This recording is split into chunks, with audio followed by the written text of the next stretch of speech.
Selamat sore, dokter. Selamat sore, Pak. Dari pemeriksaan laboratorium itu bisa ketahuan ya, dok ya, seseorang itu prediabetes atau diabetes atau normal, itu bisa ketahuan ya, dok ya? Iya, betul, Pak. Memang Ketahuan. untuk mendiagnosis penyakit diabetes atau prediabetes itu kita biasanya lakukan namanya pemeriksaan gula darah.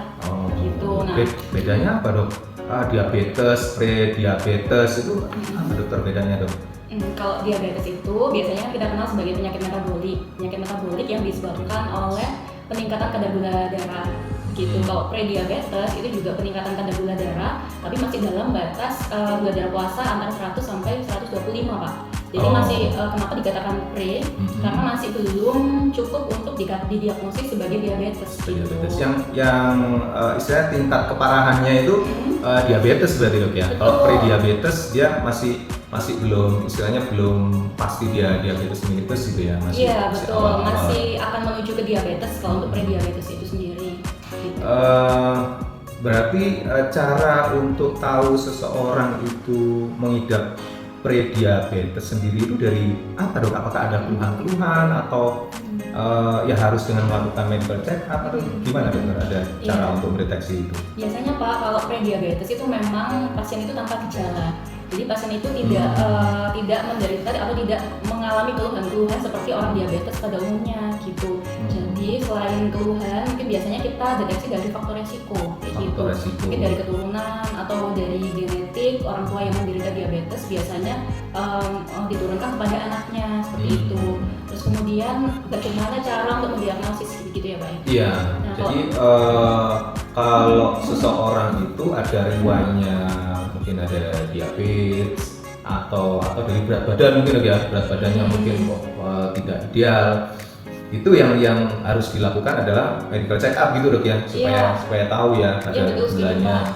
Nah, itu dari situ bisa ketahuan ya, dok ya, dengan karena tadi dokter menyampaikan gejalanya juga belum muncul ya ke prediabetes itu ya. Biasanya seperti itu. Berarti harus dengan medical check up. Penting ini medical check up ini, dok ya. Iya, memang betul. Medical check up itu sangat penting untuk mendiagnosis atau untuk mencegah terjadinya diabetes.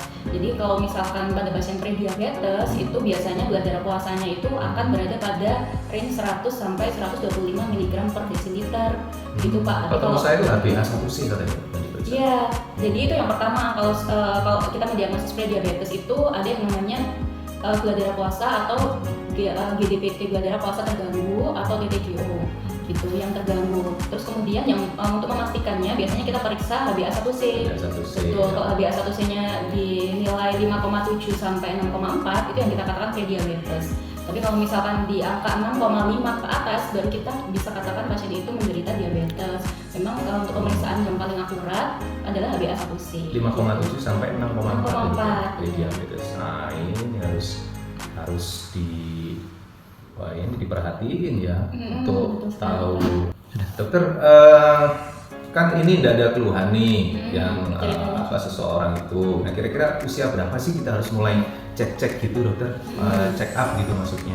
Check up. Usia apakah di atas 30 tahun atau 35 tahun harus mulai waspada dan melakukan medical check up? Kalau secara teori ya, Pak, kita bilang secara teori kalau pasien biasa menderita atau sudah terdeteksi prediabetes atau diabetes itu biasanya di atas 45 tahun kalau secara teori.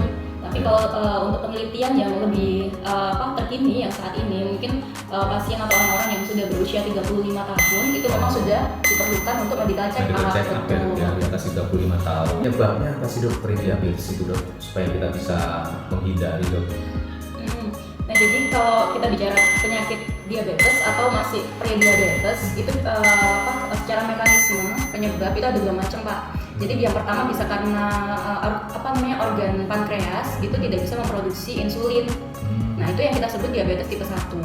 Nah, kalau yang kedua itu organ pankreas bisa memproduksi insulin, tapi insulinnya sendiri itu tidak sensitif untuk mendistribusikan glukosa darah ke dalam sel-sel tubuh. Itu yang kita sebut diabetes tipe 2.